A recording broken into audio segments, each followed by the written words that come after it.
હવે પત્રાંક 272 વવાણિયા ભાદ્રપદ વદ ચોથ ભોગ 1947. આ પણ વવાણી તે લખેલો પત્ર છે. આ પત્ર કુંવરજી મગનલાલ ઉપર લખેલો છે. એમાં કૃપાલે લખે છે, જે મહત પુરુષનું ગમે તેવું આચરણ પણ વંદન યોગ્ય જ છે. જે મહત પુરુષનું ગમે તેવું આચરણ પણ વંદન યોગ્ય છે, એવો મહાત્મા પ્રાપ્ત થયે નિસંદેહપણે ન જ વર્તી શકાય તેમ તે વર્તતો હોય તો મુમુક્ષુએ કેવી દ્રષ્ટિ રાખવી એ વાર્તા સમજવા જેવી છે.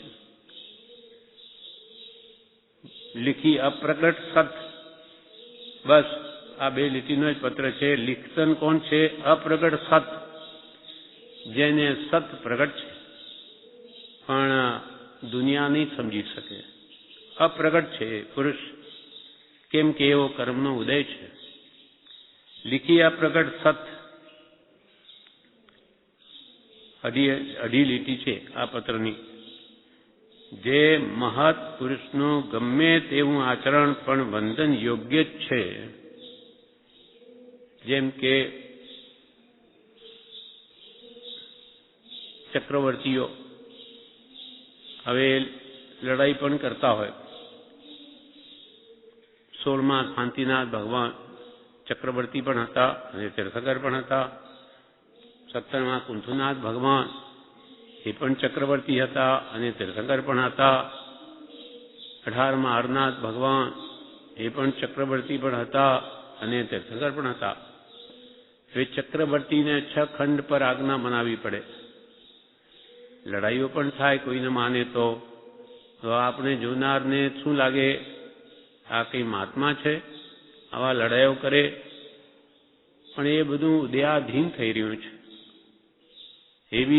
એવા બાંધેલા નિકાચિત કર્મો ભોગવીએ છૂટે છે. જેમ ભરત ચક્રવર્તી યુદ્ધ કરી રહ્યા છે તે વખતે ઋષભદેવ ભગવાનના મુખ્ય ગણધર પુંડરીક, જેમ મહાવીર સ્વામીના મુખ્ય ગણધર ગૌતમ સ્વામી, તેમ ભગવાન ઋષભદેવના મુખ્ય ગણધર કોણ? પુંડરીક સ્વામી. એમણે ભગવાન ઋષભદેવને પૂછ્યું કે હમણાં ભરત લડાઈ કરે છે તેના પરિણામ કેવા, ભાવ કેવા રહેતા હશે? તો ભગવાન શું કહે? તારા જેવા. હવે ક્યાં પુંડરીક ગણધર એ આત્મધ્યાનમાં રહેનારાને ક્યાં એ ભરત ચક્રવર્તી લડાઈ કરે? છતાં ભાવોમાં બેની સમાનતા કઈ? કેમ કે આત્મજ્ઞાની હતા. આ બધું કરવું પડતું હતું. એમને યુદ્ધ ન કરે ને સીધી જ આજ્ઞા માન્ય થઈ જાય તો કંઈ ન કરે. એટલે નીતિના પાલન માટે અનીતિવાળાઓને દંડ આપવો એ રાજાનું કર્તવ્ય થઈ જાય છે. અથવા ભગવાન તીર્થંકરો બધા ક્ષત્રિય કુળમાં જન્મે છે અને રાજા હોય છે, રાજ્ય કરતા હોય, તો આપણને લાગે કે આ કંઈ વૈરાગી છે, આ ભગવાન છે કંઈ, આપણને એમ ભાષે. પણ એ તો ઘરમાં છતાં નિરંતર છૂટું ના જ એમને ભડકારા હોય, એમને ગમે નહીં, પણ એવો ઉદય છે તે ભોગવીએ જ છૂટકો છે. એમ ચક્રવર્તી હોય કે ભગવાન હોય કે એમનું જે વર્તન છે તે આપણે જોવું નહીં, પણ એમનો ઉપદેશ શું છે અને એમનો આત્માનો ભાવ જોવો. હવે એ દ્રષ્ટિ કોને હોય? એ મુમુક્ષુના નેત્રો જ મહાત્માને ઓળખી શકે, બાકી બીજા નહીં ઓળખી શકે. એટલે કૃપાલુ અહીંયા કહે છે એમને પણ એવું ઉદયાધીન પ્રવર્તન છે. કૃપાળુ દેવને પણ દીક્ષા લેવી છે, પણ માતા આજ્ઞા આપતી નથી એટલે લઈ શકતા નથી. એટલે એમને પણ સંસારમાં રહેવું પડે છે. એક તો રહેવું પડે છે અને એક રુચિથી ભાવથી રહેતો હોય, એમાં રાત દિવસનો અંતર છે. એટલે અહીંયા લખે છે જે મહત પુરુષનું, જે મહાન પુરુષનું ગમે તેવું આચરણ પણ બંધન યોગ્ય જ છે. ભગવાન તીર્થંકરો નો મન ઇન્દ્ર જાણે છે અવધિ જ્ઞાનથી કે આ ભગવાન જ છે. એટલે એમના બધા કલ્યાણ કરે છે. ગર્ભ કલ્યાણક, જન્મ કલ્યાણક, પછી દીક્ષા કલ્યાણક, તપ કલ્યાણક, મોક્ષ કલ્યાણક, એમાં લાખો દેવો આવે અને ભગવાનની ભક્તિ કરે. ભલે ને એ રાજ્ય રૂપમાં છે, રાજા રૂપમાં છે, તો એ રાજા છે તો કંઈ ભગવાન હોય, પણ જે અંતર એનું જાણે એને ખબર છે. એમ જે મહાપુરુષનું ગમે તેવું આચરણ, પછી રાજ્ય કરતા હોય કે લડાઈ કરતા હોય, ગમે તે રીતે વર્તન બહારનું ઉદયાધીન હોય, પણ છતાં વંદન યોગ્ય જ છે. જે મહાન પુરુષ, મહત પુરુષ એટલે મહાન પુરુષનો ગમે તેવું આચરણ પણ વંદન યોગ્ય છે, એવો મહાત્મા પ્રાપ્ત થયે. આપણા માટે માનો કે પરમ કૃપાળુ દેવનું ઉદયાધીન વર્તન, એવો મહાત્મા પ્રાપ્ત થયે નિસ્સંદેહપણે ન જ વર્તી શકાય તેમ તે વર્તતો હોય. હવે તીર્થંકર ભગવાન તીર્થંકર થવાના છે. હમણાં ભલે રાજા રૂપે હોય તો કે રાજા હોય તો શું થઈ ગયું, કે લડાઈ થોડી કરે, એ તો તીર્થંકર થવાના. અને લડાઈમાં આવા કેટલાય જીવોનું મરણ પણ થતું હોય તો એ આપણને તો અણજુગતું લાગે, આ કેવું? એટલે નિસ્સંદેહપણે ન વર્તી શકાય એવું એમનું વર્તન આપણને લાગે. તેવો તે વર્તતો હોય તો મુમુક્ષુએ કેવી દ્રષ્ટિ રાખવી, તો મુમુક્ષુએ મહાત્મા પ્રત્યે કેવો ભાવ રાખવો, એ વાર્તા સમજવા જેવી છે. આ વાત કે જાણવા જેવી છે. કેમ કે દરેક જીવનું વર્તન ઉદયાધીન હોય છે.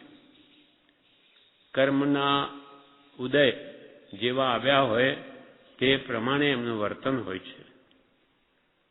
એટલે એક ઠેકાણે કહ્યું, સમકીતિ આત્મજ્ઞાની મહાત્મા ઉદય ભોગવે સમકીતિ કરે ન નૂતન બંધ મહિમા જ્ઞાન વૈરાગી. એનું જ્ઞાન પ્રત્યક્ષ જ્વાજલ્યમાન છે અંતરમાં. મહિમા જ્ઞાન અને વૈરાગ્ય તેને લઈને અત્યંત છે. એટલે સંસારમાં રહેલા દેખાય છતાં અંતરથી સંસાર ભાવ નથી. ઉદય ભોગવે સમકીતિ કરે ન નૂતન બંધ એટલે નવીન કર્મબંધ કરતા નથી. મહિમા જ્ઞાન વૈરાગ્ય આત્મજ્ઞાન પ્રાપ્ત છે, તેને લઈને વૈરાગ્ય પણ ઉત્કર્ષ છે. તેથી ગમે તેવું તેનું વર્તન પણ વંદન યોગ્ય છે. અને મુમુક્ષુ એ મહાત્માને ઓળખી શકે છે. મુમુક્ષુના નેત્રો મહાત્માને ઓળખી લે છે. કૃપાળુને ઓળખ્યા પ્રભુશ્રીજીએ. પોતે મુનિ હોવા છતાં એમને લાગ્યું કે આ ગલે ને ઘરમાં છે, છતાં એ વિતરાગ છે, એ સાવ અલિપ્ત છે. એવી યોગ્યતા પ્રભુશ્રીમાં ઓળખાણની હતી, તેથી ઓળખી ગયા. આપણા જેવા નહીં ઓળખી શકે.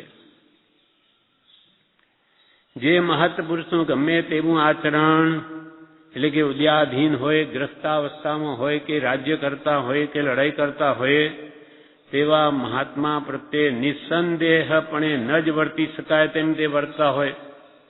કે આ મહાત્મા તેને એવું વર્તન કરે, એવું વર્તતા હોય તો મુમુક્ષુએ કેવી દ્રષ્ટિ રાખવી એમના પ્રત્યે, એ વાર્તા સમજવા જેવી છે. કૃપાલદેવ કે જે એ વાત જરૂર સમજવા જેવી છે. આ ભાવનો ખુલાસો બ્રહ્મચારીએ પત્ર સુધામાં 359 પાન ઉપર એક પત્રમાં કર્યો છે. પાન 359, પત્રાંક 359 અને પાનું પણ 359, પેજ પણ 359. એમાં કે છે, બાહ્ય ક્રિયા જ્ઞાની પુરુષની બાહ્ય ક્રિયા પૂર્વ કર્મને આધીન હોવાથી પૂર્વે એટલે અજ્ઞાન દશામાં બાંધેલા કર્મનો જ્ઞાન દશામાં મહાત્માને ઉદય આવ્યો છે. પૂર્વે જ્ઞાનીઓ પણ અજ્ઞાની જ હતા આગલા જન્મમાં. તો અજ્ઞાન અવસ્થામાં એમણે જે કર્મ બાંધ્યા હોય તે જ્ઞાની અવસ્થામાં આવી જાય ઉદયમાં. કર્મ તો જ્યારે એનો કાળ પૂરો થાય ત્યારે ઉદયમાં આવે. તે વખતે અજ્ઞાની જ્ઞાની બની ગયો હોય. બાહ્ય ક્રિયા પૂર્વ કર્મને આધીન હોવાથી પૂર્વે એટલે અજ્ઞાન દશામાં બાંધેલા કર્મનો જ્ઞાન દશામાં મહાત્માને ઉદય આવ્યો છે. તે વખતે મહાત્માના અંતરંગ પરિણામ તો જેવું બાહ્ય વર્તન દેખાય છે તેવા નથી. અંતર સમરસ ઘટાઘટીસી પર પરિણતિશું હટાહટીસી. અંતરમાં એવો ભાવ હોય, સમરસના ઘૂંટડા પીએ પર પરિણતિથી દૂર જ હટે અને બહારથી સંસારમાં દેખાય, વેપાર કરતાય દેખાય, રાજ્ય કરતાય દેખાય. તો કે આવા વળી જ્ઞાની હોય? આપણને શંકા પડે તો કે એનું એ વર્તન જે છે પૂર્વે બાંધેલા કર્મ અનુસાર છે, અજ્ઞાન અવસ્થામાં બાંધેલા. પણ એ બી એમની ક્રિયા બધી પૂર્વ પશ્ચાતાપ વાળી હોય છે. કરવું પડે છે એટલે અંતરમાં એમને ઘણો ખેદ છે, આનંદ નથી. આપણે જેમ રસપૂર્વક સંસારમાં રહીએ છીએ તેમ જ્ઞાની રહેતા જ નથી. એ તો ક્યારેય છૂટું આ ઉદય પૂરો થાય અને અહીંયાથી જંગલમાં જતા રહીએ, આત્મ ધ્યાનમાં લીન રહીએ, એવી જ ભાવના સદા જાગ્રત હોય છે. તેથી એમને નવીન બંધ થતો નથી. રાગ પૂર્વકની પ્રવૃત્તિ ગમે તે ક્રિયા કરતા નહીં હોવાથી જ્ઞાનીઓ નવા કર્મ બાંધતા નથી. જ્યારે અજ્ઞાનીને તો રાગ હાડ ભરેલો છે અંતરમાં, એટલે એની પ્રત્યેક અવસ્થામાં કર્મ બંધન નવા છે જ. આ જ ફરક છે. જ્ઞાનીને આપણે અંતર શું? જ્ઞાનીને કોઈ પદાર્થમાં આસક્તિ નથી અને આપણને પ્રત્યેક પદાર્થમાં આસક્તિ છે. ભલે વસ્તુ પ્રાપ્ત હો કે ન હો તો પણ એના પ્રત્યેનો રાગ આપણને અત્યંત હોય છે. એટલે જ્ઞાનીને અજ્ઞાન દશામાં બાંધેલા કર્મનો જ્ઞાન દશામાં ઉદય આવ્યો છે. તે વખતે મહાત્માના અંતરના ભાવ તેમાં નથી. પણ શિષ્યમાં જ્ઞાનીનું અંતર કેવું છે તે જોવાની હજી શક્તિ પ્રગટી નથી. માનો કે કૃપાલીનું વર્તન હોય પણ એ અંતરંગ પહેચાણ માટેની આપણી યોગ્યતા આવી નથી, તો આપણને તો કેવા ભાવ થશે?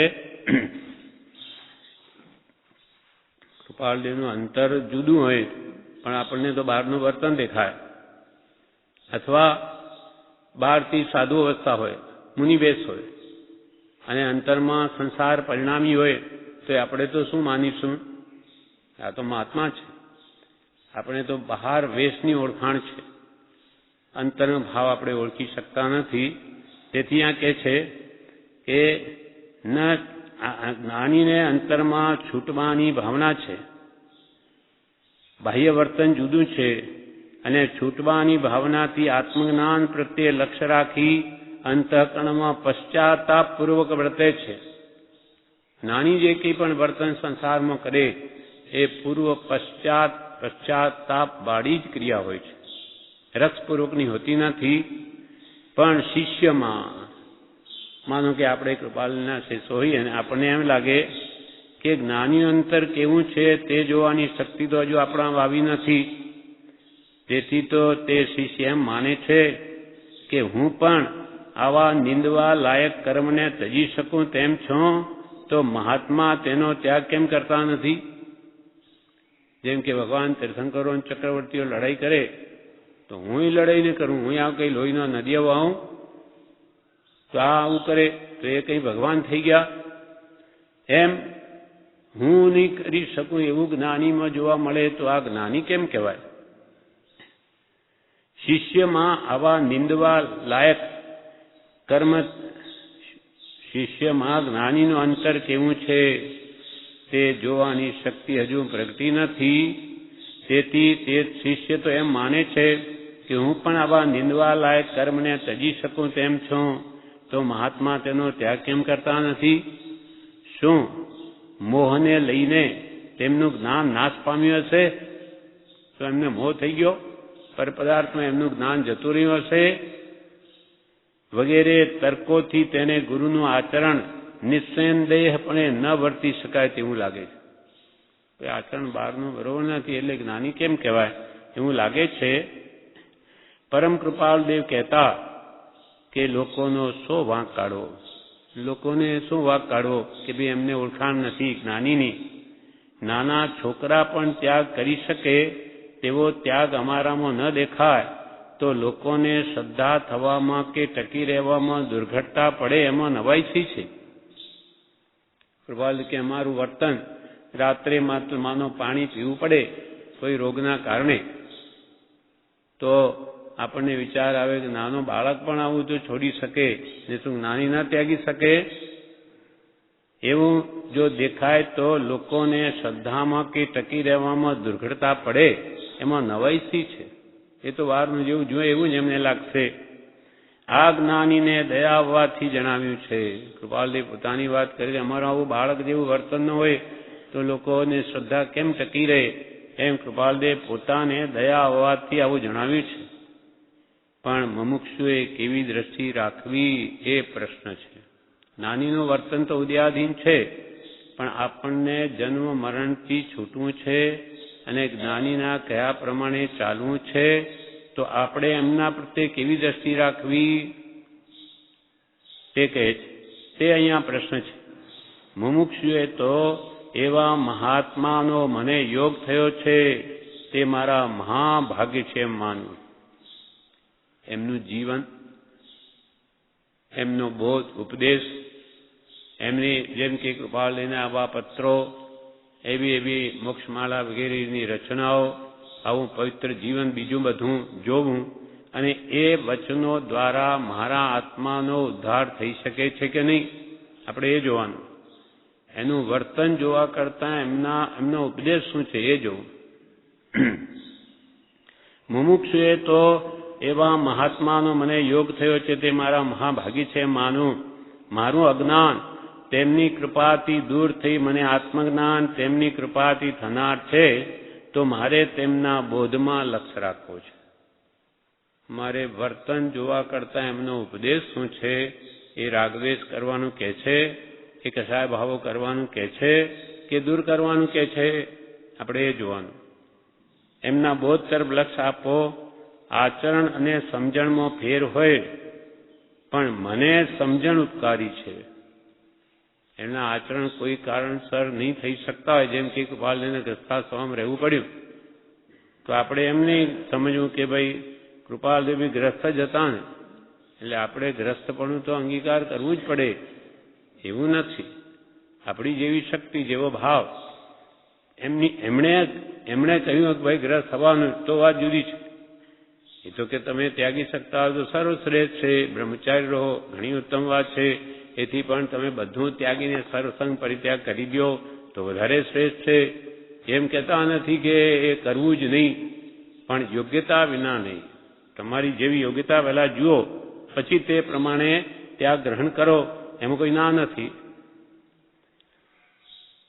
એ મારું અજ્ઞાન તેમની કૃપાથી દૂર થઈ શકે, મને આત્મજ્ઞાન તેમની કૃપાથી થનાર છે, તો મારે તેમના બોધમાં લક્ષ્ય રાખવો છે. આચરણ અને સમજણમાં ફેર હોય, પણ એમની સમજણ મને ઉપકારી છે, તેથી આચરણ પૂર્વક કર્મ છે તે તરફ જો હું નજર રાખીશ તો મને અનંતાનુબંધીનો ઉદય મંદ પડ્યો હશે તે તીવ્ર થશે ને મારે અનંત કાળ સંસારમાં રખડવું પડશે. મારે તો એમનો ઉપદેશ જોવો છે, મારે એમનું વર્તન તરફ લક્ષ્ય આપવું નથી, પણ એ શું કહે છે એ તરફ ધ્યાન આપી અને વર્તીશ તો હું છૂટી જઈ, નહીં તો અંતાનુબંધીનો બંધ પડી જશે. આત્મજ્ઞાનીની સર્વ ક્રિયા મારે તો પૂજ્ય છે. આત્મજ્ઞાનીની સર્વ ક્રિયા મારે તો પૂજ્ય છે. તે કરે તેમ મારે કરવું નથી, પણ કહે તેમ કરવું છે. એ કરે તેમ નહીં, પણ એ કહે તેમ કરવું છે. હું તો આંધળા કરતા પણ ભૂંડો છું. આંધળો તો દેખે જ નહીં, પણ હું તો અવળું જ દેખું છું. નાની ને સવળું ને જોઈને ઊંધું જ જોઉં તો હું તો આંધળા કરતો વધારે ભૂંડો. આંધળો તો બિચારો જોતો જ નથી, અને જોઈને પણ હું વિપરીત જોઉં છું, એના દોષ જ જોઉં છું. આંધળો તો દેખે જ નહીં, પણ હું તો અવળું જ દેખું છું. ઉપકાર માનવો ઘટે ત્યાં દોષ દેખી નિંદા કરવા તત્પર થાઉં છું. નાનીનો ઉપકાર મારે વિચારવો જોઈએ, તેના બદલે એની બાહ્ય ચેષ્ટા કોઈ એવી હોય તો જોઈને એની નિંદા કરવા તત્પર થાઉં છું, તો મારે તરવાનો યોગ ક્યાંથી બનશે? મને તેમનામાં દોષો જ દેખાશે. મુમુક્ષુએ સત્પુરુષના દોષ જોવાથી તો પ્રથમ છૂટવું જ જોઈએ. અચલ શ્રદ્ધા કરવી જોઈએ. તો તેના વચન તેને પરિણામ પામે. કેવી શ્રદ્ધા જોઈએ તેનું દ્રષ્ટાંત પરમ પૂજ્ય પ્રભુશ્રીજી આપ્યો હતો. આપણે તો કંઈ એના ગુણ જોવાના, એમનાથી મારી શું કલ્યાણ થઈ શકે એ ઉપાય જોવાના, બાકી દોષો જોવાના નહીં. એટલા માટે કેવી શ્રદ્ધા ગુરુમાં જોઈએ તે અહીંયા પ્રભુશ્રી બ્રહ્મચારી કે એક દ્રષ્ટાંત આપતા. એક ગુરુ શિષ્ય વિહાર કરતા વડની છાયામાં વિશ્રામ લેવા બેઠા. ગુરુ શિષ્ય જાતા વડની નીચે આરામ કરવા બેઠા. શિષ્યને ઠંડા પવનથી ઊંઘ આવી ગઈ. તેવામાં એક સાપ દોડતો આવ્યો. તેને રોકીને ગુરુએ પૂછ્યું, શું કામ આવ્યો છે? તેણે કહ્યું કે તમારા શિષ્યના ગળાનું લોહી પીવા પૂર્વના વેરને લઈને આવ્યો છું. મારે એની સાથે વેર છે, એટલે તમારું શિષ્યનું મારે ગળાનું લોહી પીવું છે. એમ સાપે કહ્યું. ત્યારે ગુરુએ તેને થોભાવીને કહ્યું, હું તને તેના ગળામાંથી લોહી કાઢીને આપું છું. એમ કહી ગળાની ચામડી ચપ્પુથી કાપવા લાગ્યા. ગુરુએ શું વિચાર કર્યો, હવે આ સાપ કરડશે અને ગળાનું લોહી પીશે તો શિષ્ય મરી જશે, એટલે કે તું થોપ, હું એના ગળાનું લોહી તને આપું છું. એમ કરીને ચપ્પુ લઈ અને ગળામાં ચીરો મારે છે. હવે ચીરો વાગે તો જાગે શિષ્ય. ગુરુએ ગળામાંથી હું એનું લોહી આપું છું એમ કે ગળાની ચામડી ચપ્પુથી કાપવા લાગ્યા કે શિષ્ય આંખ ઉઘાડી, પણ ગુરુને જોયા. આંખ ઉઘાડી કોણ કરે છે? ગુરુ છે. ગુરુને જોયા એટલે આંખ મીચી દીધી અને માન્યું કે ગુરુ કરતા હશે તે સારું જ કરતા હશે. મારા ગુરુ જે કરતા હશે તે સારું જ કરતા હશે. પછી કાચડીમાં લોહી કાઢી સાપને પાયું. તે પીને પાછો વળી ગયો. શિષ્યનો પણ ધ્યાન નહીં થયો. અને પણ આમ શિષ્યની પેઠે મહાત્મા પોતાનું ગળું કાપતા પોતાની નજરે પ્રત્યક્ષ દેખે તો પણ ગુરુ જે કરે તે મારા હિતને અર્થે જ કરે છે. મારે તેમાંથી કંઈક શીખવાનું જ છે. શિષ્ય ગળું કાપે ગુરુ તો કે મારા કલ્યાણ માટે જ કરે. ખરેખર એમ જ હતું, એમને કંઈ શિષ્યનું ગળું કાપવું ન હતું, એમને બચાવવો હતો. એટલે ગુરુ જે કરે મારા કલ્યાણ માટે જ કરે છે. તેમના આત્માની ચેષ્ટાની વિશે વૃત્તિ રહે તો અપૂર્વ ગુણ દ્રષ્ટિ ગોચરથી અને સ્વચ્છંદ વડે અને સહેજે આત્મબોધ થાય. નાનીનું શું જોવું? બાય વર્તનની, પણ આત્માની ચેષ્ટા. એ આત્મા કાર વૃત્તિ છે, સ્વરૂપમાં રમે છે, એનો વૈરાગોપશમ કેવો બળવાન છે. એટલે આપણે આત્મા તરફ દ્રષ્ટિ રાખવી તો આપણું સ્વચ્છંદ મટે અને સહેજે આત્મબોધ થાય. પણ ભક્તિ જાગી હોય તો તેમ મને એવી આપણા માટે કૃપાલ આવી ભક્તિ જાગી હોય તો આવી શ્રદ્ધા રહે. માટે ગુરુ ભક્તિ વધારતા જવું એ આપણું કર્તવ્ય છે જી. તો ગુરુની આજ્ઞા આપણા જીવનો ઉતરશે અને આપણું કલ્યાણ સહેજે થઈ શકશે. આ પ્રમાણે જે મહાત્પુરુષનું ગમે તેવું આચરણ પણ વંદન યોગ્ય છે એવો મહાત્મા પ્રાપ્ત થયે નિસંદેહપણે ન જ વર્તી શકાય તેમ તે વર્તતો હોય તો મુમુક્ષુએ કેવી દ્રષ્ટિ રાખવી એ વાર્તા સમજવા જેવી છે. એના વિશે કૃપાલદેવ 350 પાન ઉપર એક પત્રમાં જણાવે છે.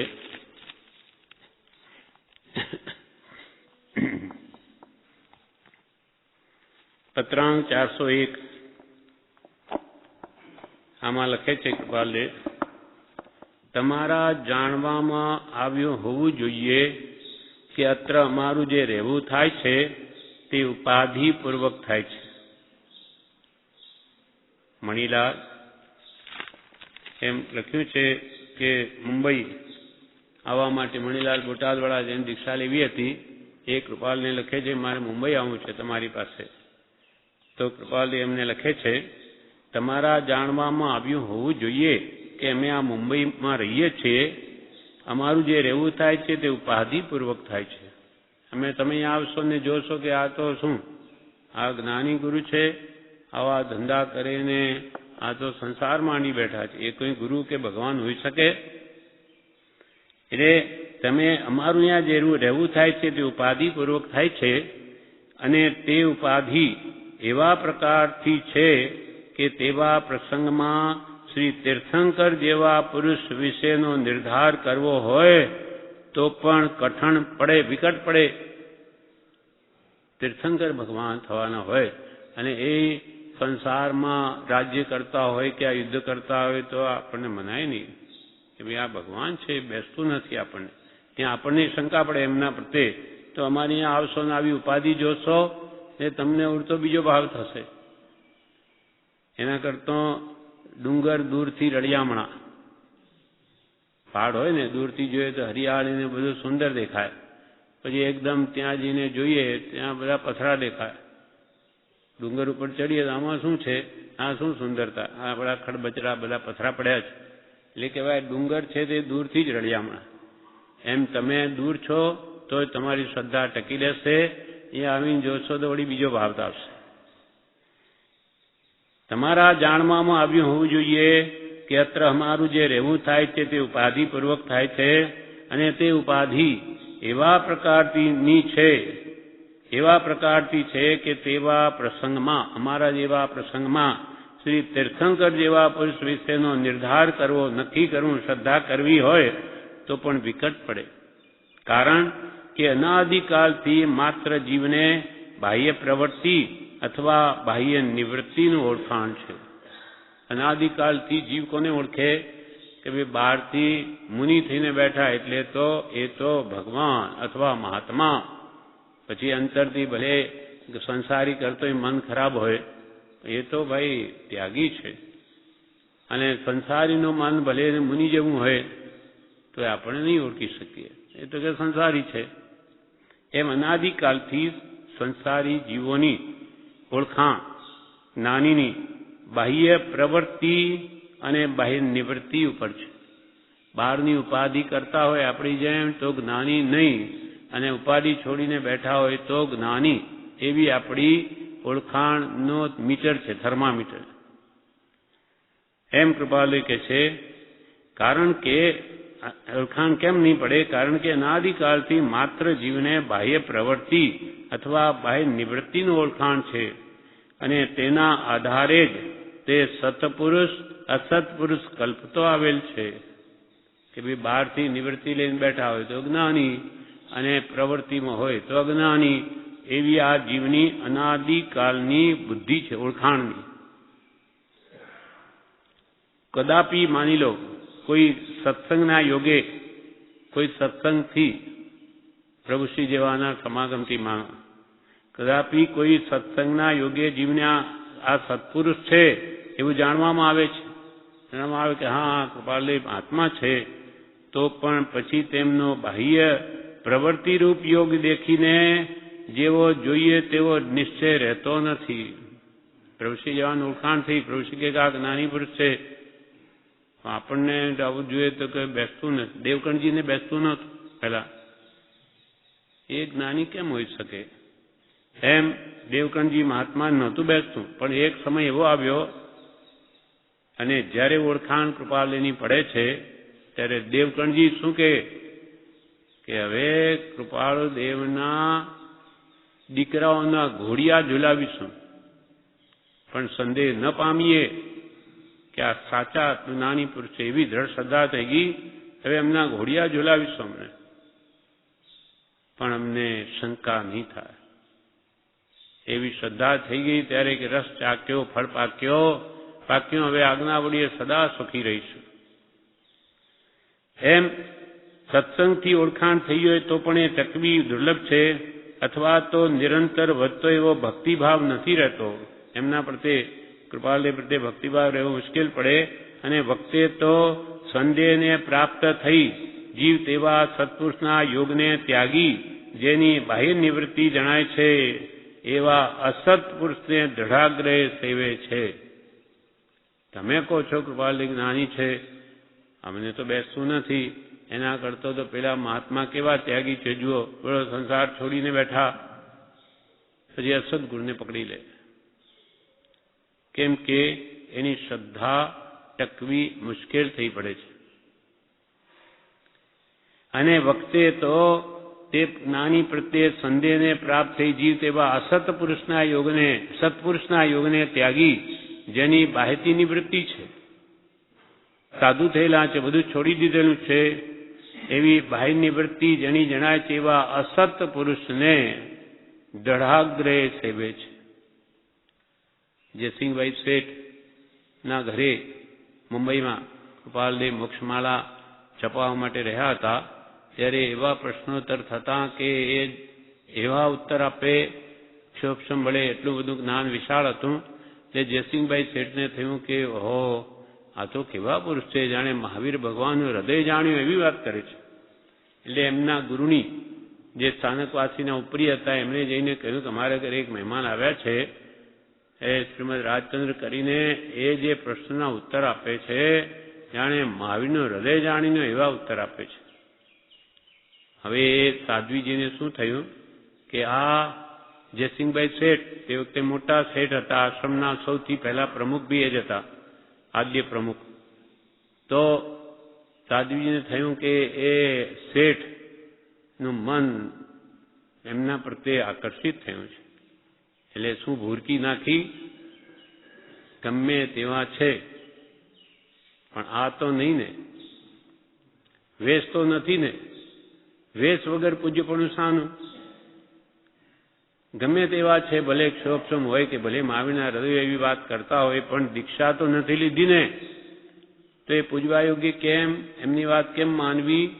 એ ભૂરકી એવી નાખી દીધી કે પછી શ્રદ્ધા જે કુમળી હતી હજુ ફૂટી નીકળી હતી એ દબાઈ ગઈ.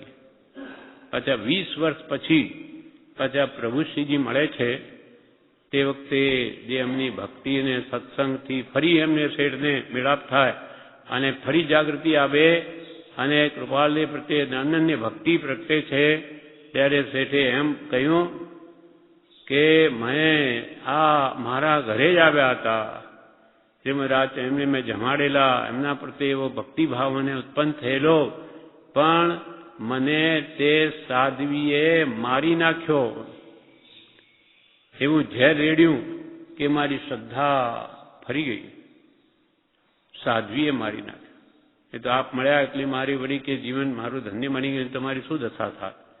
પછી શેઠ અહીંયા પણ રહેતા ઘણા.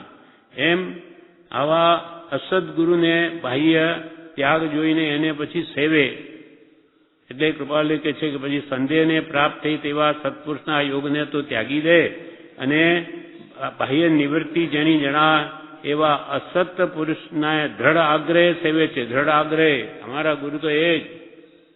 માટે નિવૃત્તિ પ્રસંગ જે કાળમાં સત્પુરુષને વર્તતો હોય તેવા પ્રસંગમાં તેના સમીપનો વાસ તે જીવને વિશેષ હિતકર જાણીએ છીએ. એટલે જ્યારે અમારી નિવૃત્તિ હોય, અમે ક્યાંય નિવૃત્તિ લઈને ઉત્તર સંડા કે ભલે ધરમપુર કે ઈડર કે ક્યાંય હોઈએ, ત્યાં તમે આવો તો તમને વિશેષ લાભ થઈ શકે. બાકી આ મુંબઈ આવીને અમારી પ્રવૃત્તિ જોશો, તમારા ભાવ પર શ્રદ્ધા ઉડતી મંદ થઈ જશે. આમ એમને લખ્યું. એમ જે મહત્પુરુષનું ગમે તેવું આચરણ પણ વંદન યોગ્ય છે, એવા મહાત્મા પ્રાપ્ત થયે, એવા આપણને મહાત્મા પ્રાપ્ત થયા છે આપણા માટે કૃપાલદેવ, તે એમના પ્રત્યે કેવું વર્તન મુમુક્ષુનું હોવું જોઈએ તે સમજવા જેવી વાત છે. કૃપાલદેવે આટલું જ અંબાલા કુંવરજી મગનલાલને લખ્યું. એના વિશે હજુ બીજા અનેક પત્રોમાં કૃપાલદેવે આ વાતનો ખુલાસો કર્યો છે કે એમની દશા કેવી અદભુત હતી. ઘરમાં તો રહેવું પડતું હતું, એમને રહેવું નથી. 2-3 વાર માને કહ્યું દીક્ષા લેવા, સર્વસંગ પરિત્યાગની મને આજ્ઞા આપો, પણ માં આપે જ નહીં. પણ શું કરું?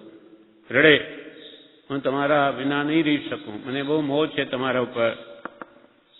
એટલે કૃપાલદેવ પછી બીજો ઉપાય અજમાવ્યો. સભા મધ્યે 31 વર્ષની ઉંમરે કંચન અને કામિનીનો ત્યાગ કરી દો. મુનિ શું કરે છે?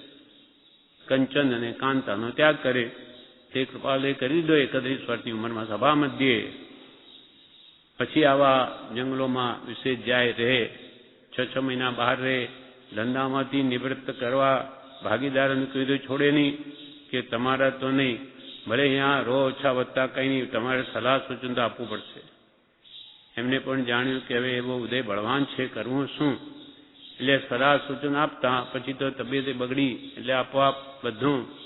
અને એમને બધું જે કમાણી હીરા જવેરાતની હતી તે પણ એના જ્ઞાન બળે એમના પુત્રના નામે નહીં કરી, ભાઈને સોંપ્યું. કેમ કે જાણે છે કે આ પુત્ર બધા જ જવાના છે, ગુજરી જવાના છે, એટલે મનસુખભાઈને સોંપ્યું. એમ પછી પોતે જ્ઞાન બળે જોયું. કૃપાલદેવે 708માં પત્રમાં લખ્યું છે કે એમને દીક્ષાનો ઉદય 36મા વર્ષે છે, પણ 33મા વર્ષમાં દેહાંત થઈ ગયો. પણ તો મનથી તો મુનિ બની ગયા, સાધુ બની ગયા, બધું ત્યાગી દીધું. પછી એક પૈસા તો શું, ટિકિટ પણ ગજવામાં નહીં રાખે, રેલવેની ટિકિટ. આવું ત્યાગી જીવન એમણે જીવ્યું. પણ લોકોને તો બાહ્ય વેશ જોઈએ છે. દીક્ષા લીધી છે કે નહીં? દીક્ષા લીધી હોય તો એ મહાત્મા, અને નહીં લે તો મહાત્મા નહીં. જ્યારે આપણે જૈન દર્શનમાં તો શ્રાવક પણ આત્મજ્ઞાની હોઈ શકે છે. આત્મજ્ઞાની શું? ભરત ચક્રવર્તી જેવા તો ઘરમાં કેવળ જ્ઞાન પામે છે. કુરમા પુત્ર બી કેવળી ઘરમાં હતા. એમ ગ્રસ્તા વસતા હોય છતાં પણ ઠેઠ કેવળ જ્ઞાન સુધી પહોંચી શકે છે, એવું જૈન દર્શન સ્પષ્ટ માને છે. પણ લોકોની દ્રષ્ટિએ માત્ર બાહ્ય વેશ ઉપર છે. એટલે વેશ હોય તો મહાત્મા. પછી મુનિ થઈને પછી પરિગ્રહ રાખતા હોય ગમે એટલો, કે બેંકમાં ખાતા રાખેલા હોય, લાખો ભેગા કરતા હોય, તો એ તો મહાત્મા છે એમ માનીને એને જ માને. આવી અનાદિની મિથ્યાત્વ માન્યતાઓ દ્રઢ હોય છે કે છોડવા તૈયાર નથી. પ્રત્યક્ષ સદગુરુના યોગમાં પણ એ વર્તે દ્રષ્ટિ વિમુખ. પ્રત્યક્ષ સદગુરુ યોગમાં વર્તે દ્રષ્ટિ વિમુખ, અસદગુરુને દ્રઢ કરે નિજ માનાર્થે મુખ્ય. અસદગુરુ એને દ્રઢ કરે. અમારા ગુરુ તો તે જ, અમારા કુલના હોય તે, ભલે સાચા ગુરુ મળે તોય નહીં. એ તો અમને માન આપે, આગળ બોલાવે, આગળ બેસાડે, એટલે અમારા ગુરુ તો એ માનાર્થે, માનને અર્થે અને પોષે અસદગુરુને. જ્ઞાનીનો યોગ થયો હોય તો પણ હવે આવો કાળ છે, એને કોણ છોડાવી શકે? આ પ્રમાણે આત્મજ્ઞાની ગુરુ કેવા હોય જોઈએ, એવી દશા કૃપાલદેવની કેવી અદભુત હતી, તે હજુ બીજા પત્રોમાં જણાવશે. આ પત્રને અનુસાંગિક પત્રો છે, જે આપણે આવતીકાલે લઈશું.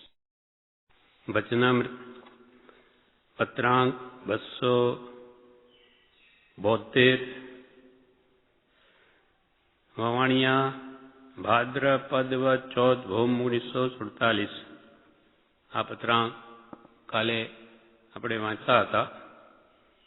ફરીથી એના વિશે કૃપાળદેવે બીજા પત્રોમાં પણ એના વિશે લખ્યું છે, જે આપણે વાંચીએ.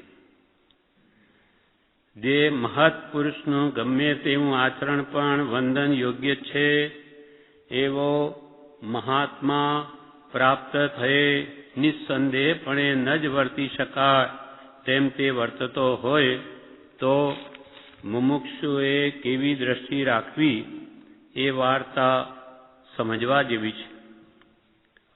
જે મહત પુરુષનું, જે મહાત્માનું, જે જ્ઞાની પુરુષનું ગમે તેવું આચરણ પણ વંદન યોગ્ય છે.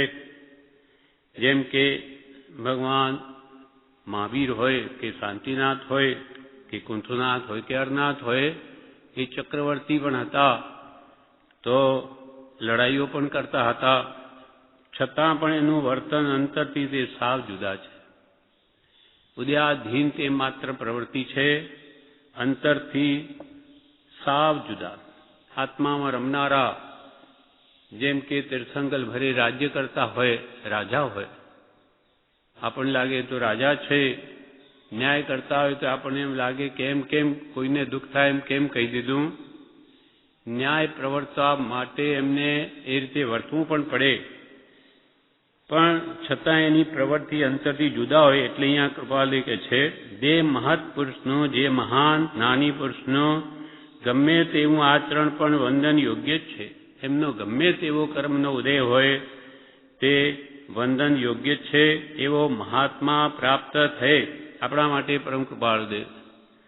આવો મહાપુરુષ આપણને પ્રાપ્ત થયે નિસંદેહ ન જ વર્તી શકાય તેમ તે વર્તતો હોય, એટલે કે નિસંદેહ આમ તો કોઈ નહીં વર્તે એવા જ્ઞાની પુરુષ થઈને કઈ લડાઈ કરે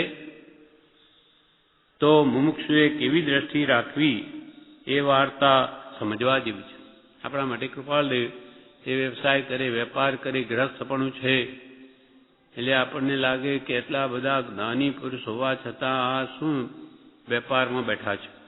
જેમ સૌભાગભાઈ કહે કે તમે આ સંસાર છોડો, દીક્ષા લ્યો તો ઘણા જીવોનું કલ્યાણ થાય, પણ એમને આવો ભયંકર ઉદય છે કે કર્મ છોડ્યા વિના છૂટકો પણ નથી. પ્રભુશ્રી કે જ્યાં જશો ત્યાં કર્મ બે ડગલા આગળ ને આગળ જ છે, ભોગવવા તો પડશે જ, નહીં તો જ્ઞાની પુરુષો શું કામ ઘરમાં રહે. ઋષભદેવ ભગવાન 83 લાખ પુરુષ સુધી તો ઘરમાં જ રહ્યા. 84 લાખ પુરુષને એમનું આયુષ્ય છે, અને 83 લાખ પૂરવ ઘરવાસે વસિયા પરિકર યુક્તાજી. પરિકર એટલે પરિવાર સાથે શા માટે વર્ત્યા, એવો એમના કર્મનો ઉદય હતો. એટલે બધા રાજાઓ, બધા ક્ષત્રિયો હોય, બધા તીર્થંકરો અને રાજ્ય પણ કરતા હોય એવો જો ઉદય હોય તો એ કર્મ પણ એમને ખપાવવું પડે. ઇન્દ્ર જાણે છે કે એ ઇન્દ્ર અવધિજ્ઞાનથી જાણે કે આ ખરેખર અંતરથી સાવ જુદા છે, એટલે એમના બધા કલ્યાણકો દેવો કરે છે. એમ કૃપાલ કે એવા જ્ઞાનીને ઉદય હોય કેવી રીતે નહીં વર્તવું હોય છતાં એમને વર્તન કરવું પડતું હોય ઉદયાધીન, તો એ મુમુક્ષુએ તે મહાત્મા પ્રત્યે કેવી દ્રષ્ટિ રાખવી એ સમજવા જેવી વાત છે. લીખી અપ્રગટ સત, અપ્રગટ સત, જેને અંતરમાં સત પ્રગટ છે પણ લોકો જાણી નહીં શકે, બહારથી ગ્રસ્તાવાસ છે. એટલે ગ્રસ્તપણામાં આવા જ્ઞાની હોય એ સામાન્ય વ્યક્તિને માત્ર બાહ્ય વેશનું ઓળખાણ છે એ નહીં સમજી શકે. એના વિશે કૃપાલજીની અંતરાત્મ દશા કેવી છે તે 356 પાન ઉપર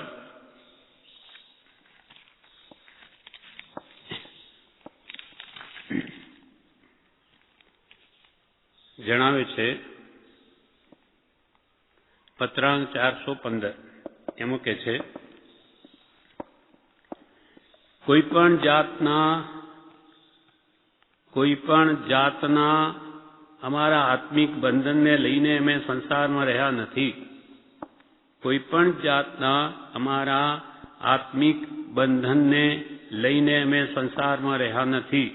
અમે આત્માની ઈચ્છાથી કે સંસાર અમને સુખરૂપ લાગે છે એમ ધારીને અમે સંસારમાં રહ્યા નથી. કોઈ પણ જાતના, કોઈ પણ પ્રકારના પોતાની ઈચ્છાને લઈને, અમારા આત્મિક બંધનને લઈને અમે સંસારમાં રહ્યા નથી. સ્ત્રી જે છે તેનાથી પૂર્વે બંધાયેલું ભોગ કર્મ નિવૃત્ત કરવું છે. કુટુંબ છે તેનું પૂર્વેનું કરેલું કરજ આપી નિવૃત્ત થવા અર્થે રહ્યા છીએ. રેવાશંકર છે તેનું અમારા પ્રત્યે જે કંઈ માગણું છે તે આપવાને રહ્યા છે. તે સિવાયના જે કંઈ પ્રસંગ છે તે તેની અંદર સમાઈ જાય છે. એટલે કે અમે ઘરમાં રહ્યા છીએ તો સ્ત્રી સાથે પુરુષનું જે કર્મ બાંધેલા છે એ ભોગ કર્મ નિવૃત્ત કરવા રહ્યા છે. કુટુંબ છે પૂર્વેનું એમનું જે કરજ છે તે આપી દેવા માટે રહ્યા છીએ. રેવાશંકર જે એમના ભાગીદાર છે એનું પણ અમારા પ્રત્યે જે માંગણું છે તે આપવા માટે રહ્યા છે.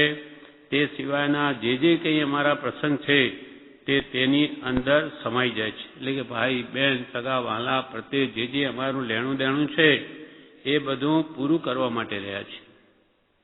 તનને અર્થે, ધનને અર્થે, ભોગને અર્થે, સુખને અર્થે, સ્વાર્થને અર્થે કે કોઈ જાતના આત્મિક બંધનથી અમે સંસારમાં રહ્યા નથી. અમે શરીર સુખ શાતા માટે અમે રહ્યા નથી કે ભાઈ મુનિપણામાં બધા 22 પરિસર સહન કરવા પડે, જ્યારે ઘરમાં રહીએ તો શાંતિ રહે, એવી શરીરની સુખ શાતા માટે અમે રહ્યા નથી કે ધન પૈસો ભેગો કરવા માટે પણ અમે રહ્યા નથી, ભોગને અર્થે પણ નહીં, સુખને અર્થે પણ નહીં. સુખ, ઇન્દ્રિય સુખ, સંસારિક સુખ, એને માટે પણ અમે આ સંસારમાં રહ્યા નથી કે અમારો કોઈ સ્વાર્થ નથી. સ્વાર્થને અર્થે કે કોઈ પણ જાતના આત્મિક બંધનથી અમે સંસારમાં રહ્યા નથી. આવો જે અંતરંગનો ભેદ તે જે જીવને નિકટપણે મોક્ષ વર્તતો ન હોય તે જીવ કેમ સમજી શકે? અંતર જુદું, બહારથી વર્તન જુદું, એ કોણ સમજી શકે? સામાન્ય વ્યક્તિ કોઈ નહીં સમજી શકે. એ તો પ્રભુશ્રી જેવા જ મુક્ષના નેત્રો મહાત્માને ઓળખી લે એટલે ઓળખી ગયા. બાકી આવો જે અંતરંગનો ભેદ તે જે જીવને નિકટપણે મોક્ષ વર્તતો ન હોય, એટલે કે મુમુક્ષુતા ન આવી હોય, તે જીવ કેમ સમજી શકે? દુઃખના ભયથી પણ સંસારમાં રહેવું રાખ્યું નથી. દુઃખના ભયથી કે ભાઈ સર્વસંગ પરિત્યાગ કરીએ તો બહુ દરેક જાતની તકલીફ પડશે, એવો પણ કોઈ અમારો અંતરાશય નથી. દુઃખના ભયથી પણ સંસારમાં રહેવું રાખ્યું છે એમ નથી. માન અપમાનનો તો કોઈ ભેદ છે તે નિવૃત્ત થઈ ગયો છે. એવી જેની અંતરંગ આત્મદશા છે, ઈશ્વર ઈચ્છા હોય અને તેમને અમારું કઈ સ્વરૂપ છે તે તેમના હૃદય વિશે થોડા વખતમાં આવે તો ભલે, અને અમારા વિશે પૂજ્ય બુદ્ધિ થાય તો ભલે, નહીં તો ઉપર જણાવે પ્રણાવણે રહેવું હવે તો બનવું ભયંકર છે. જેવા શંકર ભાઈ ભાગીદારની જે એમના પ્રત્યેની જે વૃત્તિ હતી એ હવે જો સમજે તો ઠીક, નહીં તો આવી રીતે અમારે અહીંયા વ્યવસાયમાં રહેવું અમને પાલવે એમ જ નથી. આ પ્રમાણે જેની અંતરાત્મદશા સાવ જુદી છે, પણ આ કાળમાં એવા પુરુષની ઓળખાણ પણ અતિ દુર્લભ છે. ફરી 803 પાન ઉપર કૃપાલય જણાવે છે,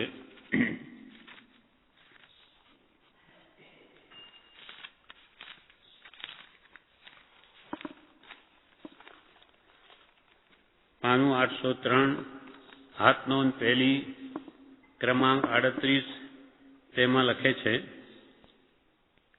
સર્વસંગ મહાઆશ્રવ રૂપ શ્રી તીર્થંકરે કહ્યો છે તે સત્ય છે. સર્વસંગ, કોઈ પણ આત્મા સિવાય કે સત્પુરુષ સિવાય કે એના આશ્રિત સિવાય કોઈનો પણ સંગ છે જીવને મહાઆશ્રવ રૂપ છે, કર્મ બંધન જ કરાવનાર છે. એટલે સર્વસંગ મહાઆશ્રવ રૂપ શ્રી તીર્થંકરે કહ્યો છે. કેવળ જ્ઞાનથી ભગવાને જોઈને કહ્યું કે આ સંસારમાં કોઈનો સંગ કરવા જેવો નથી. સંસારમાં મોહી જીવોનો સંગ કરવાથી માત્ર મોહની જ વૃદ્ધિ થાય. એટલે સર્વસંગ મહાઆશ્રવ રૂપ શ્રી તીર્થંકરે કહ્યો છે તે સત્ય છે. આવી મિશ્ર ગુણસ્થાનક જેવી સ્થિતિ ક્યાં સુધી રાખવી? જે વાત ચિત્તમાંની તે કરવી, અને જે ચિત્તમાં છે તેમાં ઉદાસ રહેવું, એવો વ્યવહાર સી રીતે થઈ શકે? જે અમારા અંતરમાં છે તે કરી શકતા નથી, અને જે નથી કરવાની ઈચ્છા તે કરવું પડે છે. આવી મિશ્ર ગુણસ્થાનક જેવી સ્થિતિ ક્યાં સુધી રાખવી? અમારો ઉદેવો ક્યાં સુધી છે કે જે વાત અમારા ચિત્તમાં નથી, અમારા મનમાં જ નથી, એ કરવું મને ગમતું જ નથી, એવો સંસાર વ્યવહાર અમારે કરવો પડે છે. અને જે ચિત્તમાં આત્મામાં સ્થિત રહેવાની ભાવના છે તેમાં ઉદાસ રહેવું, એવો વ્યવહાર સી રીતે થઈ શકે? વેશ્ય વેશે અને નિર્ગ્રંથ ભાવે વસતા કોટી કોટી વિચાર થયા કરે છે. બહારનો વેશ તો વણિકનો છે, વેપારી જણાવીએ છે. વેશ્ય વેશે અને નિર્ગ્રંથ ભાવે, હૃદયમાં નિર્ગ્રંથપણું છે. અંદર કંઈ જુદું, બહારથી કંઈ જુદું વર્તન, એ કેવી રીતે ક્યાં સુધી અમે ચલાવીશું? વેશ્ય વેશે અને નિર્ગ્રંથ ભાવે વસતા કોટી કોટી વિચાર થયા કરે છે. કરોડો વિચારો આવે છે. વેશ અને તે વેશ સંબંધી વ્યવહાર જોઈ લોકદ્રષ્ટિ તેવું માને તે ખરું છે કે અમારો વેશ વેપારીનો, ઝવેરીનો, આવું જોઈ અને લોકો અમને વેપારી માને એ પણ વ્યાજબી છે, ખરી વાત છે. લોકોને તો જે બહાર હોય તે જણાય. વેશ અને વેશ સંબંધી વ્યવહાર જોઈ લોકદ્રષ્ટિ તેવું માને, લોકોની દ્રષ્ટિમાં અમે વેપારી જણાઈએ એ ખરું છે. અને નિર્ગ્રંથ ભાવે વર્તતું ચિત્ત તે વ્યવહારમાં યથાર્થ ન પ્રવર્તી શકે એ પણ સત્ય છે. અને આવો નિર્ગ્રંથ ભાવે અમારું જે ચિત્ત, જે મન છે તે આ વ્યવહારમાં ચોંટતું નથી એ પણ વાત સત્ય છે.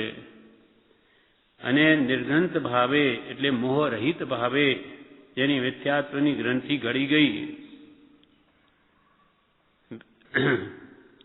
વ્યવહાર પૂજ્યપાદ સ્વામીએ કહ્યું છે કે એ ગાથા સમાધિ શતકમાં, વ્યવહાર સૂતો મૂકે, વ્યવહાર સૂતો મૂકે તે જાગે આત્મકાર્યમાં, ચિંતવે વ્યવહારો જે તે ઊંઘે આત્મકાર્યમાં.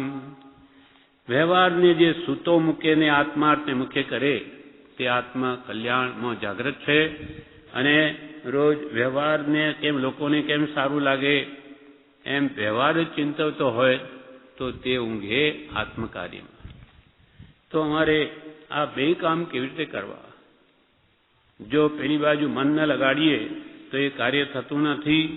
એટલે અંતર સાવ તેમાં પ્રવેશ કરતું નથી એ પણ વાત સત્ય છે.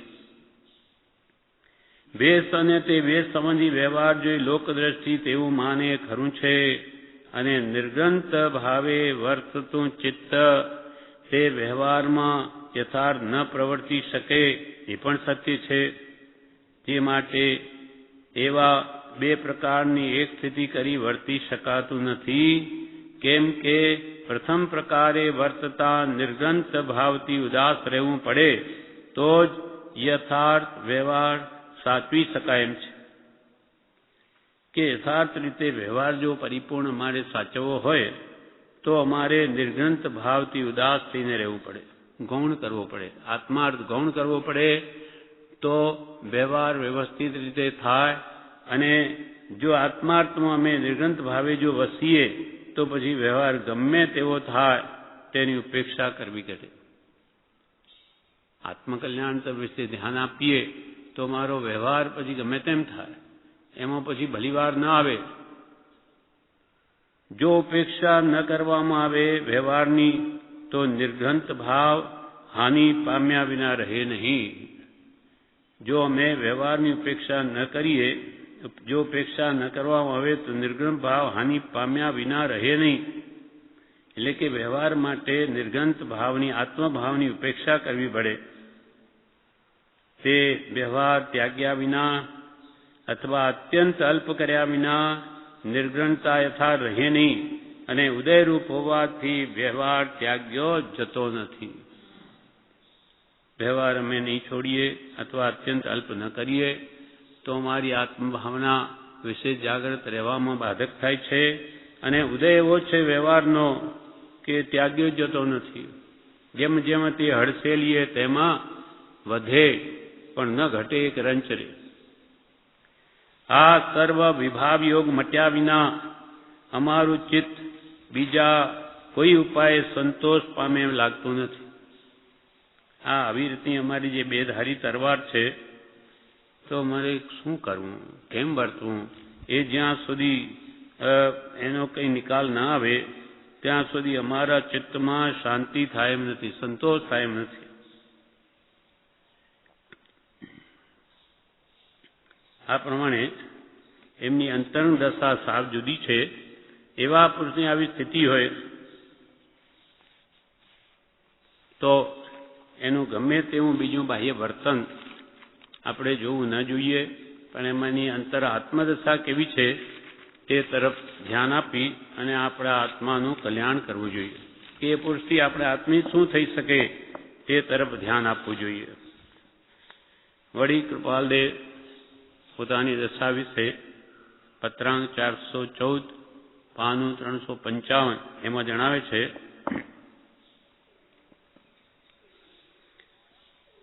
જે કંઈ ઉપાધિ કરાય છે તે કંઈ સ્વપણાને કારણે કરવામાં આવતી નથી, તેમ કરાતી નથી. અમે આટલી બધી ઉપાધિ કરીએ છીએ, શા માટે કરીએ છીએ? આધિ વ્યાધિ ઉપાધિ એ સંસાર તાપ છે, એ જ દુઃખ છે. તો અમે શા માટે એમાં વર્તન કરીએ છીએ? જે કંઈ ઉપાધિ કરાય છે તે કંઈ સ્વપણાને કારણે કરવામાં આવતી નથી.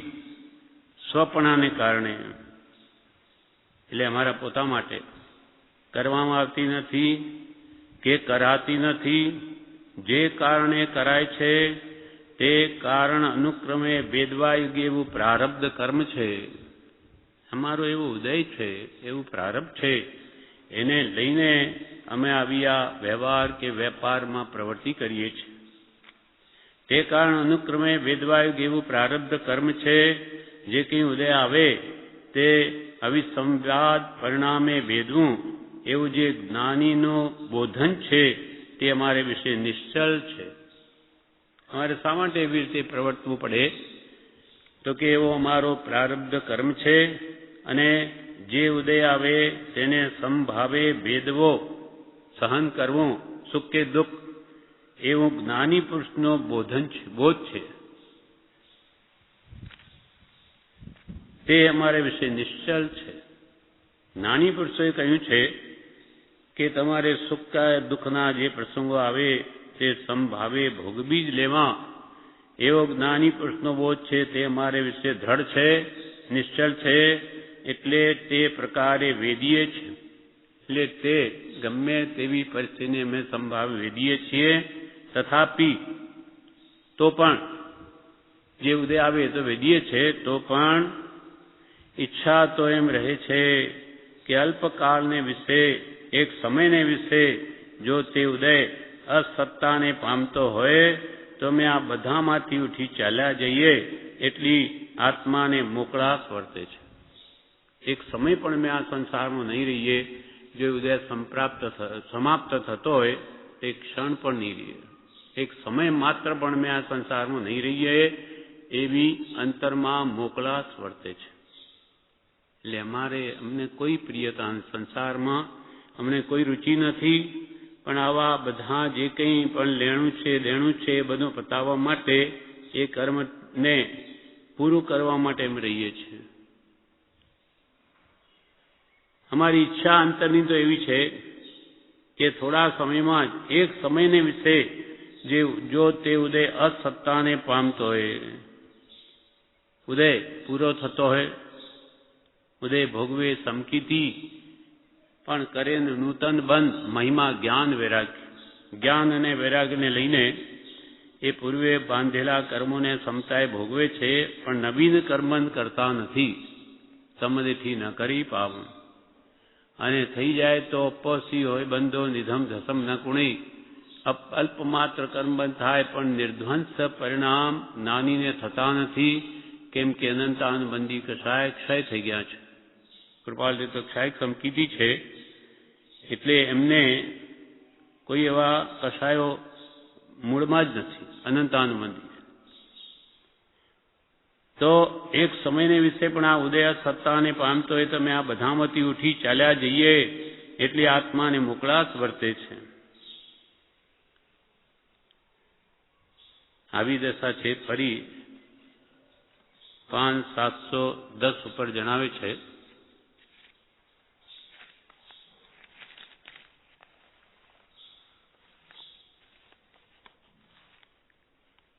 પાનું 710 ઉપદેશ છાયા, 9મો ક્રમાંક, વડવા, ભાદ્રપદ સુદ 13 શનિ 1952.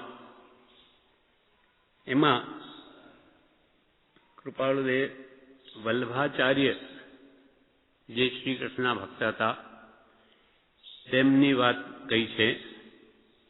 શ્રી વલ્લભાચાર્ય કહે છે કે શ્રી કૃષ્ણ ગોપી સાથે વર્તતા હતા તે જાણીને ભક્તિ કરો. યોગી જાણીને તો આખું જગત ભક્તિ કરે છે, પણ ગ્રસ્તાશ્રમમાં યોગ દશા છે તે જાણીને ભક્તિ કરવી એ વૈરાગ્યનું કારણ છે.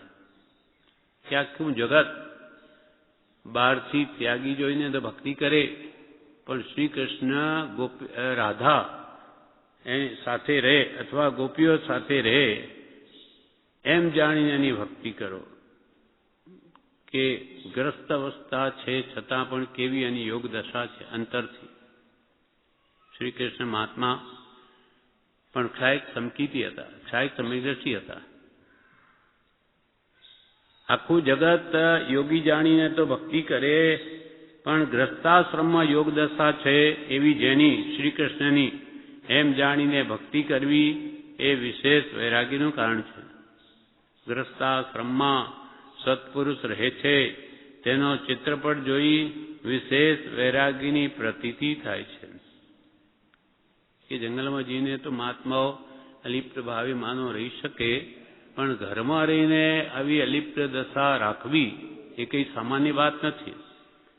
તો કે શ્રી કૃષ્ણ સત્પુરુષ છે, ગ્રસ્તાશ્રમમાં રહે છે, એનું ચિત્રપટ જોઈને વિશેષ વૈરાગ્યની પ્રતીતિ થવી જોઈએ કે આવો પુરુષ, આવા જેમ પરમ કૃપાળદેવ મોહમય નગરીમાં રહેવું અને સાવ અલિપ્ત રહેવું, અને જેને મુંબઈ તે શમશાન રૂપ લાગવી. આખી મુંબઈને મેં શમશાન જોઈએ છે. જેને કોઈ પદાર્થમાં આસક્તિ થતી નથી, એનું અંતર કેટલું અલિપ્ત છે, કેવી ઉચ્ચ દશા છે. તો કે આવા પુરુષ ગ્રસ્તાશ્રમમાં રહે છે, તેનો ચિત્રપટ જોઈ વિશેષ વૈરાગ્યની પ્રતીતિ થાય છે. યોગ દશાનો ચિત્રપટ જોઈ આખા જગતને વૈરાગ્યની પ્રતીતિ થાય, પણ ગ્રસ્તાશ્રમમાં રહેતા છતાં ત્યાગ વૈરાગ્ય યોગ દશા જેમાં રહે છે એ કેવી અદ્ભુત દશા છે. સંસારમાં રહીને સાલ અપલિપ્ત રહેવું એ કેવી અદ્ભુત દશા છે. યોગમાં જે વૈરાગ્ય રહે તેવો અખંડ વૈરાગ્ય સત્પુરુષ ગ્રસ્તાશ્રમમાં રાખે છે. યોગ દશા અથવા જંગલ સેવીને મહાત્માઓ જે વૈરાગ ઉપશમની દશા રાખે તેવી દશા ઘરમાં કુટુંબ વચ્ચે રહેતા જે રાખી શકે તેની કેવી આત્માની બળવાન સ્થિતિ છે. યોગમાં જે વૈરાગ્ય રહે તેવો અખંડ વૈરાગ્ય સત્પુરુષ ગ્રસ્તાશ્રમમાં રાખે છે. તે અદ્ભુત વૈરાગ્ય જોઈ મુમુક્ષુને વૈરાગ્ય ભક્તિ થવાનું નિમિત્ત બને છે. આવી વૈરાગ્ય દશા આપણને આપણું મન જાણીએ છીએ કે આવા નિમિત્તમાં જઈએ તો કેવા ભાવ થઈ જાય. તો તે અદ્ભુત વૈરાગ્ય એમનો જોઈને મુમુક્ષુને તો એવું લાગે કે એની વૈરાગ્ય દશા કેવી, એ ભક્તિ થવાનું નિમિત્ત બને છે. લૌકિક દ્રષ્ટિમાં વૈરાગ્ય ભક્તિ નથી. અલૌકિક દ્રષ્ટિ જેને આવે તેને એવું લાગે કે હો આ મહાત્મા કેવા છે કે એની ગ્રસ્તાશ્રમની બધી સ્થિતિ સત્પુરુષની પ્રશસ્ત છે, બધા જોગ પૂજવા યોગી છે. ગ્રસ્તાશ્રમમાં રહેલા એવા જ્ઞાનીની બધી સ્થિતિ પ્રશસ્ત છે, શુભ છે, કેમ કે એની બધી ક્રિયા છૂટવા માટે છે. બધા જોગ પૂજવા યોગ્ય છે. જ્ઞાનીની દ્રષ્ટિ જુદી છે. જે અંતરથી અલિપ્ત થઈ ગયા, કોઈ પદાર્થની આસક્તિ નથી, એવો પુરુષ જ્યાં હોય ત્યાં એ નિર્જરા જ કરે છે. વળી પાન 494 પર કૃપાલજી જણાવે છે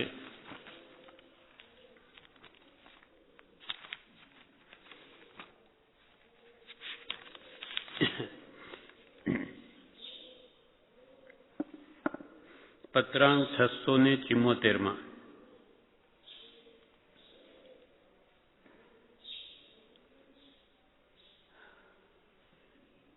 नानी के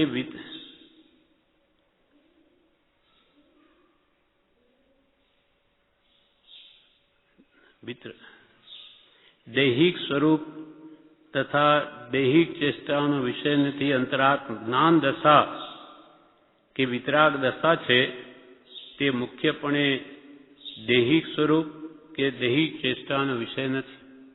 વિતરાગતા કોની છે? આત્માની છે. જ્ઞાન દશા કોનામાં છે? આત્મામાં છે. હવે એ જગતવાસી જીવો ઓળખી ન શકે. એ અંતરાત્મ ગુણ છે. અંતરાત્માપણો બાહ્ય જીવોના અનુભવનો વિષય ન હોવાથી અંતરાત્માની દશા તો મુમુક્ષુ જ્ઞાની ઓળખી શકે. સામાન્ય માણસને તો બાહ્ય વેશ એનો કેવો છે એ જોઈને જ્ઞાની કે અજ્ઞાની કે સાધુ કલ્પતો આવ્યો છે. એટલે અંતરાત્માપણું એટલે અંતરાત્મ દશા એ બાહ્ય જીવોનો અનુભવનો વિષય ન હોવાથી તેમજ તથારૂપ અનુમાન પણ પ્રવર્તે એવા જગતવાસી જીવોને ઘણું કરી સંસ્કાર નહીં હોવાથી જ્ઞાની કે વિતરાગને તે ઓળખી શકતા નથી. ભાઈ આ જ્ઞાની છે કે આ અંતરથી વિતરાગ છે એવા સંસ્કાર પણ એમનામાં નહીં હોવાથી જ્ઞાનીને ઓળખવા એ સહેલી વાત નથી. કોઈક જીવ સત્સમાગમના યોગથી સહજ શુભ કર્મના ઉદયથી તથારૂપ કંઈ સંસ્કાર પામીને જ્ઞાની કે વિતરાગને યથાશક્તિ ઓળખી શકે. કોઈક જીવ પ્રવૃષિ જેવા સત્સમાગમના યોગથી કે સહજ શુભ કર્મના ઉદયથી ગુરુ ઓળખવા ઘટ વૈરાગ્ય જોઈએ. તે ઉપજવા પૂર્વિક ભાગ્ય જોઈએ. તેમ નહીં તો કંઈ સત્સંગ, તેમ નહીં તો કંઈ દુઃખરંગ. સત્પુરુષની ઉદ્યાધીન પ્રવૃત્તિ ઓળખવા માટે આપણા હૃદયમાં વૈરાગ્ય ભાવ જોઈએ. ગુરુ ઓળખવા ઘટ વૈરાગ્ય, પણ એ વૈરાગ્ય પણ સામાન્ય વાત નથી. પૂર્વે કંઈ આરાધના કરેલી હોય તો એને આવો વિરક્ત ભાવ રહે સંસારમાં, તે ઉપજવા પૂર્વિક ભાગ્ય જોઈએ. આગલા પણ માનો કે નથી, પૂર્વના સંસ્કાર નથી, અંતરમાં આપણા વૈરાગ્ય નથી, તો કંઈ સત્સંગ જોઈએ. સત્સંગ સત્પુરુષ, સત્સંગથી સત્પુરુષ કોને કહેવા, એની શું દશા હોય તે એને જાણવામાં આવે. તેમ નહીં તો કંઈ સત્સંગ, તેમ નહીં તો કંઈ દુઃખ રંગ. કંઈ દુઃખ હોય તો પણ એ શોધે કે સુખ ક્યાં છે, તો પણ એને જ્ઞાનીનો યોગ થઈ શકે ને કદાચ દુઃખમાં ઓળખાણ થઈ જાય. કોઈક જીવ સત્સમાગમના યોગથી સહજ શુભ કર્મના ઉદયથી અને તથારૂપ સંસ્કાર પ્રવૃષિની જેમ પૂર્વભાવના પામીને જ્ઞાની કે વિતરાગને યથાશક્તિ ઓળખી શકે. પ્રવૃષિજી પહેલી મુલાકાતે ઓળખી ગયા. તથાપી ખરેખરું ઓળખાણ તો દ્રઢ મુમુક્ષુતા પ્રગટીએ તથારૂપ સત્સમાગમથી પ્રાપ્ત થયેલ ઉપદેશને અવધારણ કરીએ. અંતરાત્મ વૃત્તિ પરિણમીએ જીવ જ્ઞાની કે વિતરાગને ઓળખી શકે. જ્ઞાની પુરુષને ઓળખવા હોય તો શું શું જોઈએ? દ્રઢ મુમુક્ષુતા જોઈએ. છૂટું છૂટના વણકારા થતા હોય એવી આપણી દ્રઢ મુમુક્ષુતા હોય, કાં એવા જ્ઞાની પુરુષનો સત્સંગ પ્રાપ્ત થયો હોય તો એની મન વચન કાયાની ચેષ્ટાથી પણ ઓળખાણ થઈ શકે કે સાવ જુદી એ અજ્ઞાની કરતા જ્ઞાનીની. અને એના સંગથી ઉપદેશને અવધારણ કરીએ. જ્ઞાની જે ઉપદેશ કરે એને ગ્રહણ કરવાથી પોતાની યોગ્યતા પણ વધે છે અને અંતર આત્મવૃત્તિ પરિણમીએ. આપણી વૃત્તિ જે વાહે ભટકે છે એ પણ અંતર્મુખ જો થાય જ્ઞાનીના બોધથી, તો ખરેખરું જ્ઞાની કે વિતરાગનું ઓળખાણ થઈ શકે. બાકી તો બહુ જ મુશ્કેલ છે. જગતવાસી એટલે જગત દ્રષ્ટિ જીવો છે, તેની દ્રષ્ટિએ ખરેખરું જ્ઞાની કે વિતરાગનું ઓળખાણ ક્યાંથી થાય? સંસારી જીવો જે મોહમાં પડેલા હોય તેને જ્ઞાની પુરુષનું ઓળખાણ ક્યાંથી થાય? અંધકારને વિશે પડેલા પદાર્થને મનુષ્ય ચક્ષુ દેખી શકે નહીં. અંધકારમાં કોઈ વસ્તુ પડી છે તો આપણને દેખાય નહીં. અંધકારને વિશે પડેલા પદાર્થને મનુષ્ય ચક્ષુ, આપણી આંખ મનુષ્યની જોઈ શકે નહીં, તેમ દેહને વિશે રહ્યા એવા જ્ઞાની કે વિતરાગને જગત દ્રષ્ટિજી ઓળખી શકે નહીં. આ દેહમાં આવા વિતરાગ પુરુષ રહ્યા હોય તો એ જગતવાસી જીવ કેમ નહીં ઓળખી શકે? અંધકારમાં પડેલી વસ્તુ જેમ આપણને ખ્યાલમાં ના આવે, ઓળખી શકાય નહીં,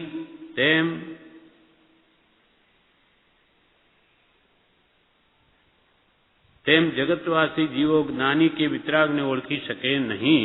માટે તેના માટે શુભ સંસ્કાર કે સત્સમાગમની અપેક્ષા યોગી છે. શુભ સંસ્કાર પૂર્વથી લઈને આવ્યા હોય કે અહીંયા જ્ઞાનીનો સત્સમાગમ થયો હોય તો કદાચ ઓળખાણ થઈ શકે. જો તે યોગ પ્રાપ્ત ન હોય તો જેમ અંધકારમાં પડેલો પદાર્થ અને અંધકાર એ બે એકાકાર ભાસે છે, ભેદ ભાસતો નથી, તેમ તથારૂપ યોગ વિના જ્ઞાની કે વિતરાગ અને અન્ય સંસારી જીવોનો એક આકાર પણ ભાસે છે. આપણને અંધકારમાં કોઈ વસ્તુ પડી હોય તો એ અંધકાર સમાન દેખાય, અમુક એ ભેદ ભાસતો નથી, કેમ કે દેખાતું જ નથી. તેમ વિતરાગ પુરુષોને ઓળખવા માટે કાં તો શુભ સંસ્કાર જોઈએ, પૂર્વનો આરાધક પણ જોઈએ, કાં વર્તમાનમાં સત્સમાગમ હોય તેની ઓળખાણ થાય. નહીં તો આપણને જ્ઞાની ને અજ્ઞાની બે સરખા જ લાગે, આમાં કોઈ ભેદ લાગે નહીં. અને સંસારી જીવોમાં એકાકાર પણ ભાસે છે. દેહાદી ચેષ્ટાથી ઘણું કરીને ભેદ ભાસતો નથી. જ્ઞાનીને આપણને દેહમાં કંઈ ભેદ ભાસતો નથી. એ ખાય પીએ, બેસે, ઉઠે, વાત કરે, સૂવે, તો એને જ્ઞાનીને અજ્ઞાનીમાં શું ફરક? બધું હરખું જ ભાષે આપણને અજ્ઞાનીને. અંતરાત્મદશાની ઓળખાણ થવી બહુ દુર્લભ છે. જે દેહધારી સર્વ અજ્ઞાન અને સર્વ કસાય રહિત થયા છે, જે જ્ઞાની પુરુષો કે ભગવાન તીર્થંકરો વગેરે દેહધારી સર્વ જ્ઞાન અને સર્વ કસાયથી રહિત થયા છે, તે દેહધારી મહાત્માને ત્રિકાળ પરમ ભક્તિથી નમસ્કાર હો. તે મહાત્મા વર્તે છે તે દેહને, ભૂમિને, ઘરને, માર્ગને, આસનાદિ સર્વને નમસ્કાર હો. જે મહાપુરુષો જ્યાં જન્મ્યા હોય કે જ્યાં મોક્ષે ગયા હોય તે સ્થાનો પર આપણે જઈએ છીએ, તીર્થરૂપે સ્થાનો માનીને.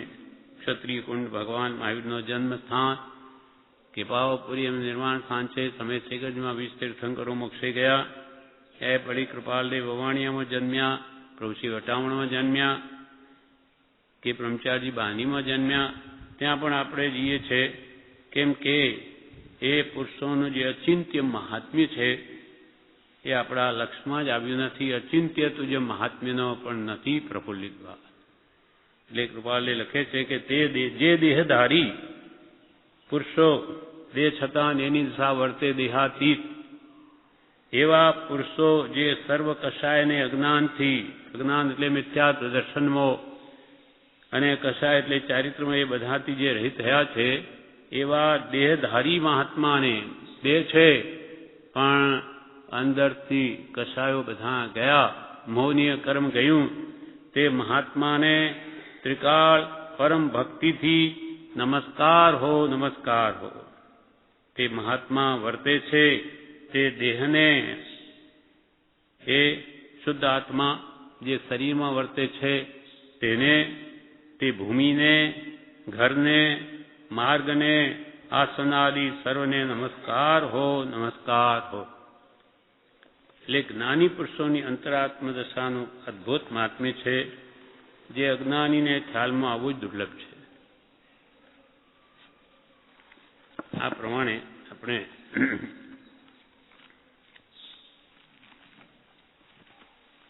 પત્રાંક 272 વાંચ્યું કે જે મહત્પુરુષનો ગમે તેવું આચરણ પણ જ્ઞાની પુરુષોએ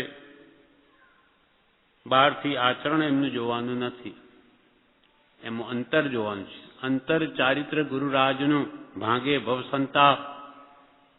બહારથી એક રસ થતા કે શું કરતા તે જોયા વગર એ અંતરથી કેવા અલિપ્ત હતા એવી અંતર આત્મદશા પ્રત્યે લક્ષ આપો. સત્પુરુષની આત્માની ચેષ્ટા જોવી. જે મહત્પુરુષનું ગમે તેવું આચરણ પણ બંધન યોગ્ય છે એવો મહાત્મા પ્રાપ્ત થયે નિસ્સંદેહપણે ન જ વર્તી શકાય. તે ઉદયાધીન જો એમનું વર્તન હોય તેમ તે વર્તતો હોય તો મુમુક્ષુએ કેવી દ્રષ્ટિ રાખવી એ વાર્તા સમજવા જેવી છે. અંતરથી સાવ અલિપ્ત છે પુરુષો.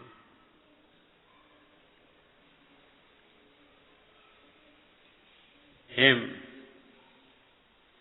આ પત્ર પૂરો થયો. વિશેષ આપણે આગળનો પત્રાંક 273 આવતીકાલે